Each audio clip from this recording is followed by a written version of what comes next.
Welcome to the Skirted Professional Podcast, a place where women of all different walks of life come together to share their journeys and wisdom they've learned along the way. We're so excited that you're part of this community. We hope you always leave this space feeling encouraged, inspired, and a little less alone.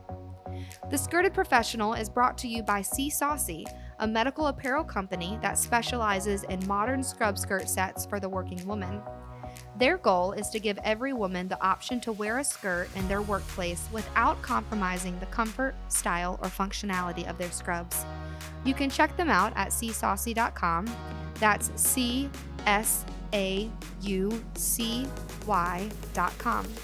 All right, without further ado, let's get to today's episode.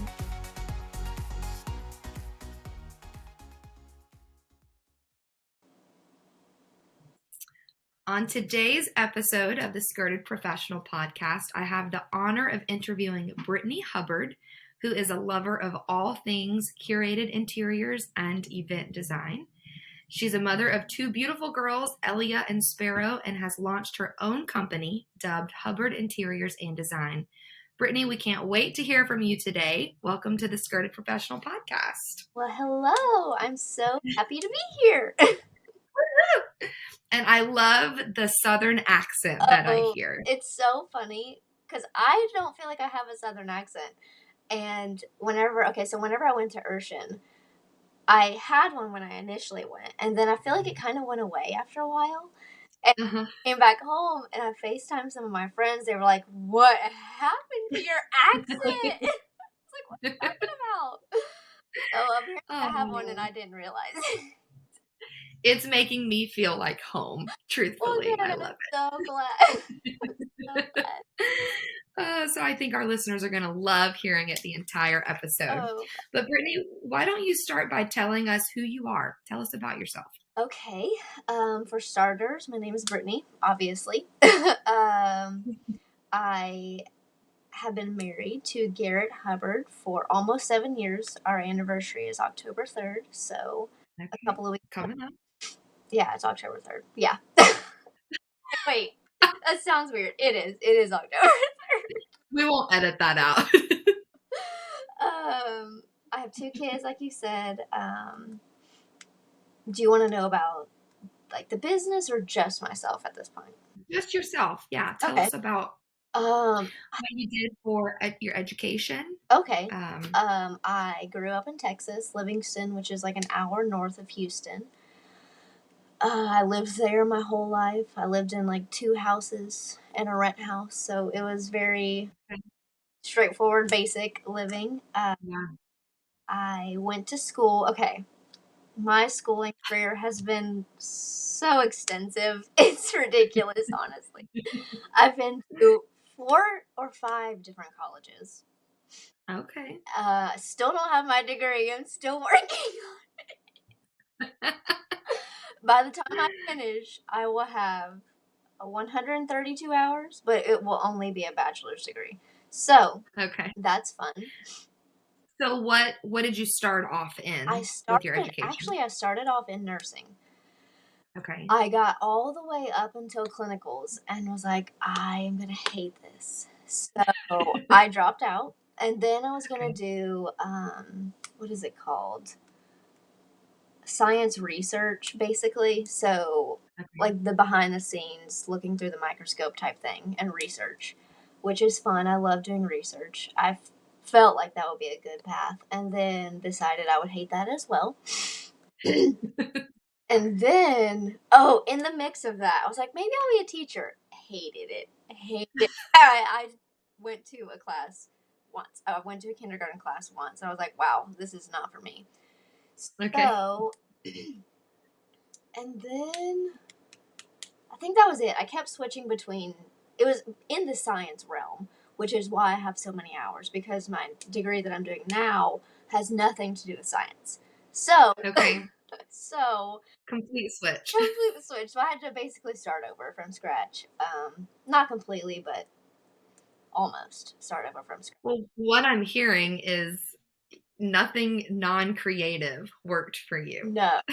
No, and No career path that didn't allow you to no, design and create. I would have been absolutely miserable in nursing because I mean you can't be creative. It is very straightforward. You follow procedure, which is fine Yeah. for a little bit, but I hate monotony. I hate it so much. Yeah.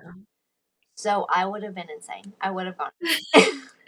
And it's such a personality It trait is. or difference for people because some people they love algebra, give me a formula, Mm-hmm. tell me how to succeed. Yeah. This is from A to Z, I know what to do. Yeah. And other people, they feel claustrophobic with that Yes. type of Yeah. learning. I can't. Like it drives me absolutely insane. So I'm glad that I didn't do that, and I'm glad I didn't finish. Sure. Hard to say. But honestly, I think what I liked about nursing was being able to care for people. Um, Yeah. I was just missing the creative aspect. So now I get to care for people, but also be creative Yeah. while doing it. Yeah. So it just fits. So cool. So what degree are you working on right now? I am actually at Urshan. I went in 2015, and I only went for a semester because then we got married. Gag. Just- if Garrett listens to this, I love you. So we got married, and I never finished, obviously. So then, Okay. probably a year and a half ago, maybe 2 years, I just felt like I needed to go back. So I talked to Garrett. I was like, listen, I just really feel like I need to finish my degree at Ursham. And he Yeah. was like, hey, I don't see anything wrong with that. It's putting you on a path that God wants you on. Like, he's not going to draw you something that takes him away or takes you away from him. So, Sure. like, just do it. I was like, okay. So I've been at Urshan, and this is my last year. I only have 2 more semesters. Congratulations. But Well, I love the aspect of your education has not been straightforward. 3.5 years, 4 years, you're out. You've had a lot of life in mm-hmm. between. You got married, you had Yeah, a daughter pretty early on. Is yeah. that correct? We Okay. at it was a year. Well, I got Okay. pregnant a year on our first year. Wow. So Wow. so it was very fast, a little too fast, but can't do anything about it. It was fun. It Right. was fine. But you've still figured out how Yes. to make it all work. Yes. And I'm And honestly thankful for that. I'm a different person now than I was back then. So I sure. feel like I have a more understanding of who I am as a person and what God wants me to pursue. So I'm honestly thankful that I waited to figure all that Sure. and then go for it. And I think that's really encouraging for this podcast Mhm. because we do have other professionals where it was 4 years in this, 3 years in this, 8 years in this, and then they're done and working. Mhm. But I love bringing a different non traditional aspect Yeah. to this and that you can still do it. Yeah, you And can you have be 28 and not have a degree and then finally finish it at 28. absolutely. Yeah. I love that. Yeah. But you've got a beautiful family. You've got two girls. Tell us about your girls. How old are they? Ellia is 5. She started kindergarten this year, which has been fun. She's grown up so much. It's so bizarre how fast they grow up, even just like a year. So she went to pre-K last year at this school, and she's in kindergarten now, obviously. So it's just so weird to see how much she's progressed in just a year. It's very bizarre. Like they always say Yeah. they grow up so fast, but they really do grow up so fast. It's weird. And then Sparrow is 2. She will be 3 in December. She's crazy. She's so funny. She's so stinking. I wish people could see how funny she is, like at home or Yeah. around like close people. She's so funny. I don't even know how to describe it. I feel like Aw. she's Garrett's kid. I don't know if I was going to you say, who is funny out of you and your Garrett, husband? Garrett is silly. He's very. I mean, I am silly too. I was actually in high school voted the class clown. Oh my That's fun. Nobody knows. Like, if you see me in public, you would never suspect that. But once you I get to love know that. me, you're like, oh my word, she's a nut. So it's fun. I don't know. I feel like she's definitely Garrett's child, though. She acts like him. We got to keep the class clown award in the family, Yeah. though. So you've got to train her up right. Yeah. Got to pass that baton on. Yeah. Awesome. Okay. Well, why don't you tell us about your journey into interior design and starting your own company? Let's start by figuring out, how did you figure out you had a passion and a love for curated spaces and making your home just what it is today, beautiful? Yes. Okay. It actually did not start. Usually with interiors, you hear the story of these designers who have loved it their entire life. Growing up, they were designing spaces. Their childhood bedroom, they were designing it. It was not like that for me. I mean, I cared about beautiful things, but it wasn't like this. Whenever I got married is when I was like, wow, I can make this house whatever I want to make it. I can make it Mm, and change it if I don't like it. I can do whatever I want. So I think that is when I finally discovered a passion for number one, creative things, and number two, interiors. But yeah. So cool. So you started with your personal yeah, space of taking it from walls and doors and windows yeah, to making it a home. yes, making it ours, making it fit our lifestyle because we like to have people over. So we wanted to make it comfortable, but still inviting and beautiful along with that. So it just, I don't know, it fits Yeah. our lifestyle, I feel like. And I've Yeah. changed it. I counted, I've changed the style of our house probably 5 times in the 7 years we've lived. Well, kudos to a supportive Yes, husband that lets you. let me grow. Let me Well, grow I was and gonna figure say it out. that's sharpening your skills, Yes, right? yes, yes. So cool. Okay, so loved creating a home for yourself, and did that turn into other people loving your designs and wanting your help? Yes, that's how it really started. And then also, I have a cousin. Her name's Brittany as well. She was like, "Why don't you market yourself and like create a business out of this?" I was like, that's a great idea. So I don't have to spend my own money. I can spend other people's money and make it beautiful. Garrett, Sure. that idea. So then I get the bug and use other people's money, not my own.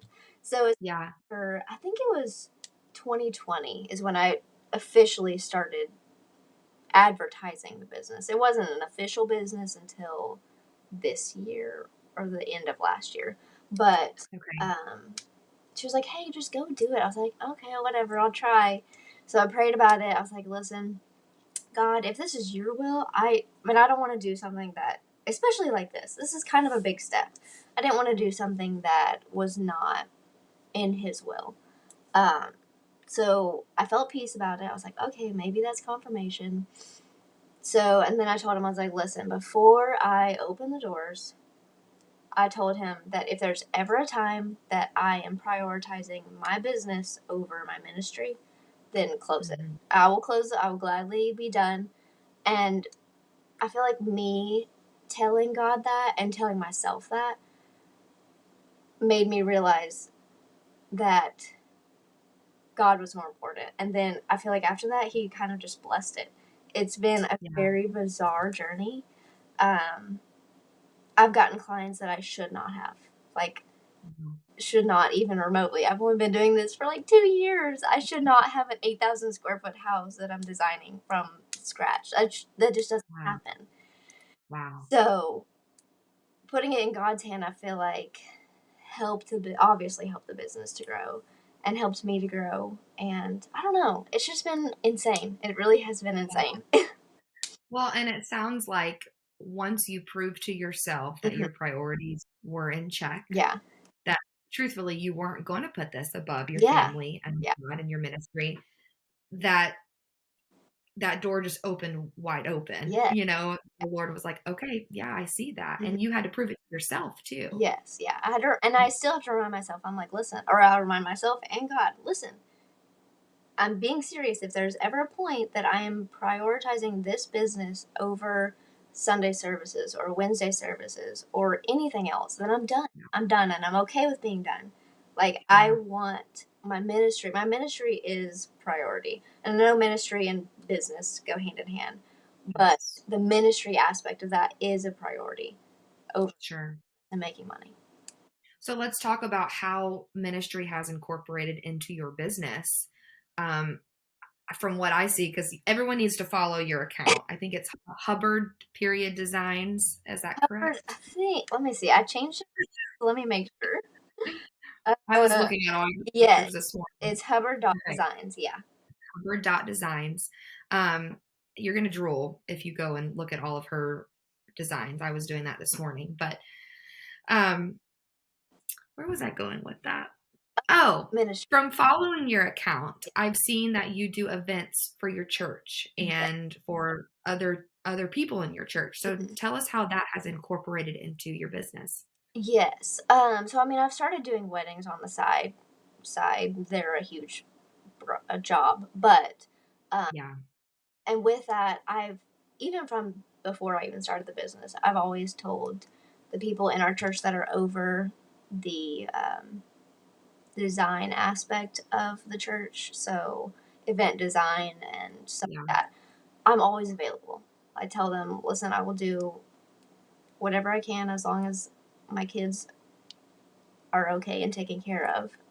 yeah, So I feel like using my talents for the church to help in whatever way has been a huge part of me growing as a person and helping me grow the business in a way that sounds weird to say, but it's helped me sharpen my tool as yeah, well as being able to provide for the church.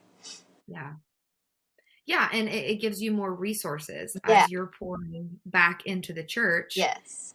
It's pouring back into you, and you're able to do more. Yes, it's like a symbiotic relationship. It Yeah, both benefit in ways that we wouldn't have otherwise. yeah.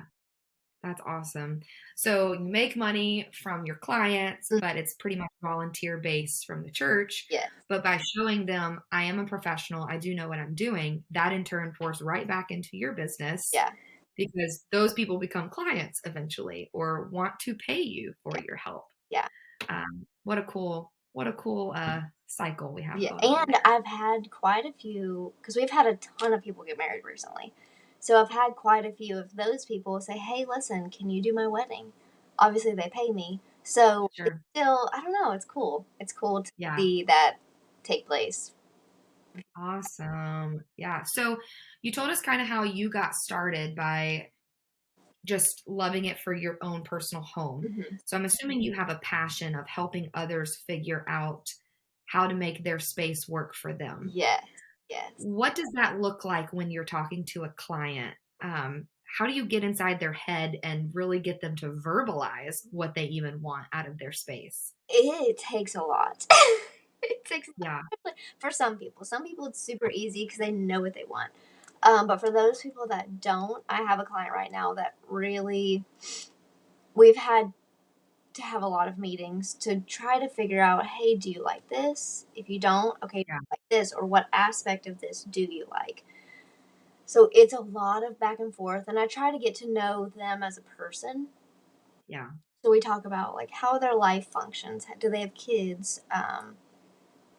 What do they do? Do they entertain? So I kind of try to get to know them as a person, and then that helps me to be able to form their space around their lifestyle. And then also yeah, Pinterest. We look on Pinterest all the time. Then we yeah, send pictures back and forth. I this text thread I have with the client that doesn't necessarily know what she wants. So many pictures. So many pictures. So it's a constant back and forth communication to finally nail down, okay, this is what you like. This is the style you like. This aspect you like, but you hate this. So it's a lot of communication. A lot of communication. And from my own personal experience, I feel like I can easily pick out what I don't like Yes. Yes. more than what I just love. Yeah. And so it could just be that narrowing down, and It, you've probably experienced that. Let's just start with this style and, cross that off the list if yes. that's not an option. Yes. And I send them whenever I get a new client, I send them this cool or it's not really that cool. It's like a questionnaire of they'll pick like this or that or traditional or transitional type thing. And so that helps me to narrow it down before we have the initial meeting. Yeah. But it's a lot of back and forth and narrowing down what they Yeah. Okay. So with clients who don't hire an interior designer. Hmm. So just say you're instructing me as a layman decorator, like Hobby Lobby, TJ Maxx, Marshalls, what you can find. Um, what would be your number one tip to give someone who just wants their house to be nice? So that's my first question. And then my second question will be, what is the most important room, would you say, to focus on first? Okay, first I would start with a mood board. Those Okay. save time and money because you have a style narrowed down. You create this board of pictures that you like, pieces of furniture that you like, so then you can kind of see it in a Yeah. cohesive way. And if it's not cohesive, you're like, oh, wait, that does not look good. That couch looks awful with that rug. So then you Yeah. change it out before buying it, before putting it in your room. And then that's my main tip, honestly. Create a mood And do board. you have an app or a program that you would recommend someone to use Yes, for their mood board? I just use Canva. It is Can't. my favorite Yeah. one because the reason I like it is because they have this feature where you can remove the background so it Yeah. makes it look clean. So cool. So, All right, listeners, I hope you're writing this down because you're getting expert design tips right here to get you started. uh, So you pull pictures from Pinterest. yes, Pinterest, or even if you find like a couch on whatever website you want to look for a couch, I Yeah, grab the picture from there, put it on Canva, delete the background, and then put everything like how it would be set up in a room. yeah. Cool. And then what was the second question? The most important room, Yeah. if someone's just getting started, say a newlywed, I was there 4 years ago. We're still newlyweds. Um, I still call us that all the time. It's fine. It's a feeling, right? It Yes. doesn't matter the years. It's a feeling. Yes. Um, but when I first got started, a little overwhelmed. Like, it's the first time decorating your own house. I don't even know what style I like. I Yeah. think I like casual farmhouse type style. But um, what room should I start with? Okay, so if you don't know your style, I would start with a smaller room. So you're not spending a ton of money on big furniture items. Now, if you have a pretty good idea of what you like, I would start with either the kitchen or the living room. Especially Okay. depends on your lifestyle. If you like to entertain, I don't know, people love a kitchen. Every time Yeah. we have people over, they are in the kitchen, which is so bizarre because it is the tiniest room in our house, but that's where everybody congregates. Wow. So if you're wanting to like do a full remodel type thing, start in the kitchen if you need to. If it's a new house, then you don't need to. But or the living room because that's Okay. people are if you're the type of person that entertains, I would do the living room too. Now, with your design services, do you actually help remodel rooms or Yeah. is it okay? So you Yeah. would go into a kitchen and say, we're moving these cabinets here. Yeah. Wow. Yeah. And how did you learn to visualize in those spaces what could be? Honestly, this sounds mean, but either you have a eye for it or you don't. To me, Yeah. in my opinion, there are probably other people that have different opinions, but that's why you hire a designer because they have the training. Like they've trained their eye, they've taken the time to say, "Oh, this will probably work. This will definitely not work." So it's an expertise that you kind of hone if you have Yeah. skill. Very good. I love it. Love it, love it, love it. Okay. So for the listener who has a passion for interior design, Hmm. would want to do this in the future, what would you say to her? Like, where should she start? If you could go back and redo it for yourself, Hmm. is there an education program they should go through? Or, just kind of give your opinion on that from Yeah. your journey. Okay, if I were starting this right out of high school, I probably would have gone, I don't know, potentially. We'll see. It's hard to say. I It's hard know. to say because there Everyone's are journey is pros and so cons. different. There are pros and cons to getting your interior design degree. Yeah. For what I'm doing, I don't necessarily need it. I think it would have been beneficial. I could have gone further had I had my degree in interior design. Is it necessary? Not necessarily. Yeah. Um, so if I were to start over, I probably would have done that first. Because with that, it opens doors to be able to work in with a company that is already established. So you Yeah. don't have to do the business aspect of a company. So you just go in Right. and work for them and get a good feel of a process and have all of this already established for you. Yeah. So you're not having to learn like me. You are speaking my language. Oh, yes. So I feel like that would be a great starting point is either to get your degree or see if you can find a company that will hire somebody who is good at creating beautiful spaces. Yeah. Awesome. So I'm sure within our culture, and I mean like probably more church culture, Mhm. it's probably not so recognized to hire an interior designer. Yes. I'm sure there's a small percentage of clients that that's been a norm for them. Mhm. So have you had to break through kind of a mental barrier with people and clients, or even just among your own culture and your church and in your town? I could see where different areas geographically would care more about Mhm. having that type of design and home. Yes. So have you run into barriers that you've had to overcome? Yes, I would say I have. Luckily, well, honestly, a lot of my clients aren't local, but Okay. the local area is they care a lot about what they look like Yeah. and what they perceive or put on for other people. But I actually don't have hardly any clients in this area. My goal is to get more clients in the area, but a lot of mine are virtual.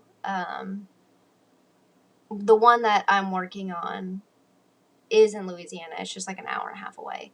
So I would say yes, in a way. Um, Yeah, and like even with weddings and yeah, obviously I think people know they're gonna pay to have yeah. help for a wedding. That's actually been difficult. The paying of it, yes.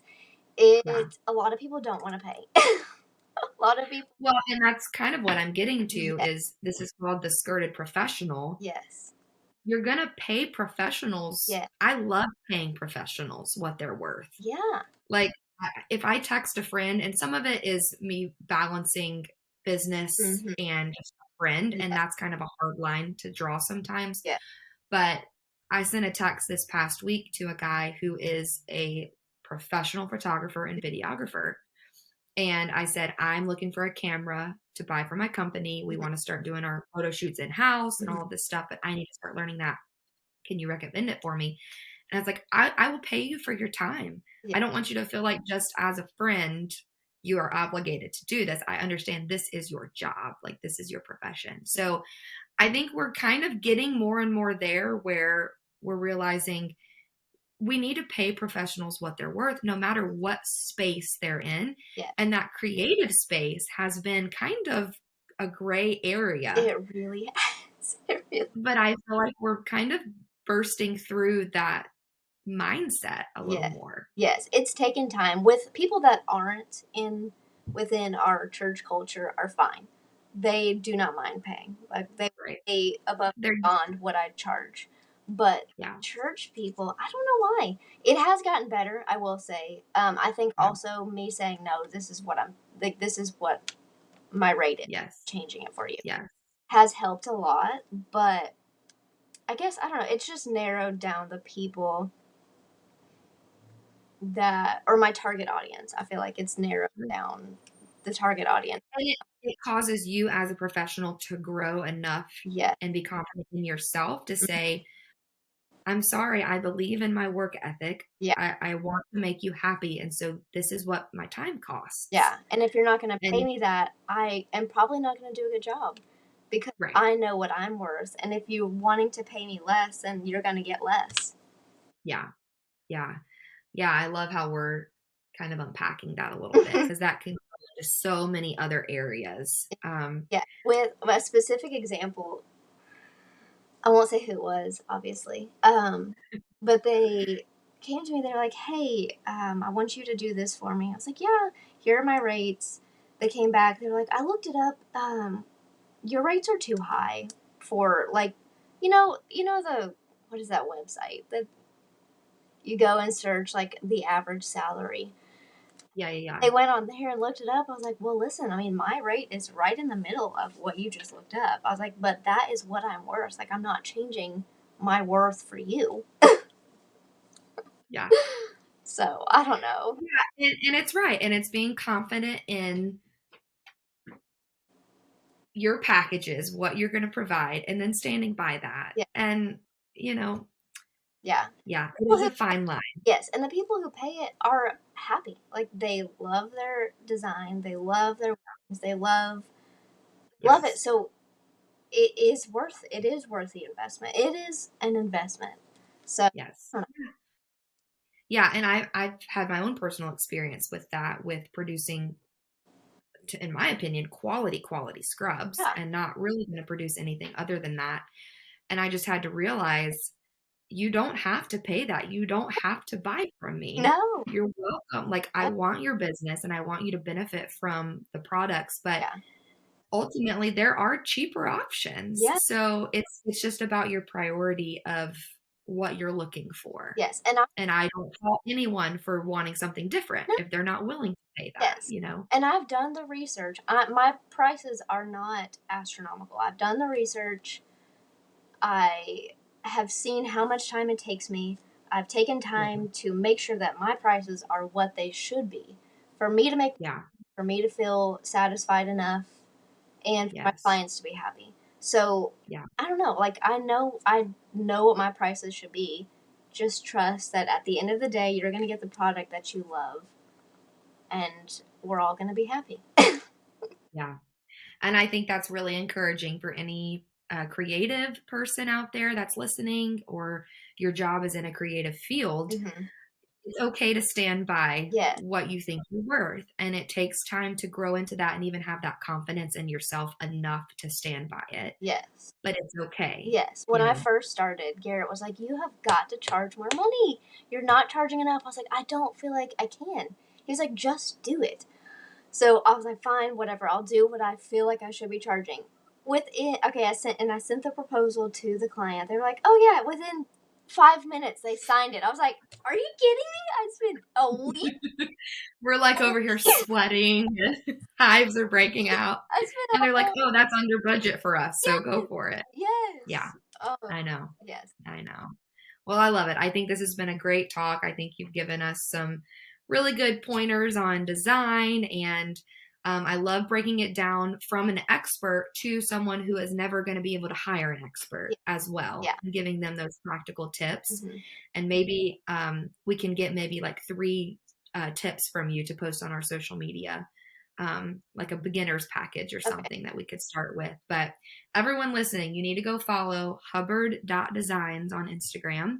She's got a link to her website where her packages are listed. And like she said, she has mainly virtual clients. So you could take pictures of your space and send it to her, and she'll brainstorm and mood board with you. And I'm already thinking, at our next house, I might be hitting you up for sure. So I just love this, and I love supporting you and promoting what you're doing. And I hope that someone listening to this can be inspired by your journey too, of it's not just always been the traditional route, but you've made it work for you and for your family. And how cool that you get to work on your own time while raising your family, and you're creating that life for yourself. So I think that's awesome. Well, Britney, we have one more question that we typically ask at the end of every podcast. Yes. And it's the first thing that comes to your mind. You don't have to stress about it or think about it too much, but what is saving your life right now? Okay. Before I answer this, I have to tell you something. Okay, so being on this podcast has been like, it was actually at the beginning of the year on my bucket list. And I listen to your podcast all the time. So every time I listen to it, I'm like, oh my word, I'm gonna cry. So every time I listen to it, I'm like, what would I say for that question? The first thing that came to my mind was, dessert in bed after the kids are asleep. That's a new one that we've never had. Sounds so dumb, but it is so luxurious to have my dessert while I'm watching TV in bed, no interruption. No kidding. Okay, so I have to ask, what is your dessert of choice? Anything chocolate. Or cheesecake. I do like cheesecake. Anything. Oh, yes. And Okay. then another thing that's saving Dessert in bed. Yeah. It's so funny. I love it. And then coffee, obviously, because I'm a millennial and we love coffees. And another thing will be encouragement from friends. I feel like that Love it. has taken me a lot further than I would without it. So, Yes, that's awesome. I think we can all relate Mhm. to at least two of the three. Yeah. I'm just wondering if the dessert in bed has just not been explored to its full potential. But I think we could start something here. It should. I think we need a hashtag. Yes, dessert. Cheesecake in bed. Cheesecake in bed. Okay, well, when this episode goes live, we're going to have you post a picture of your dessert in bed, and we're going to share it. You know what's funny? Oh, I love it. There's in my camera roll, I think, that I've taken my dessert in bed while I'm watching.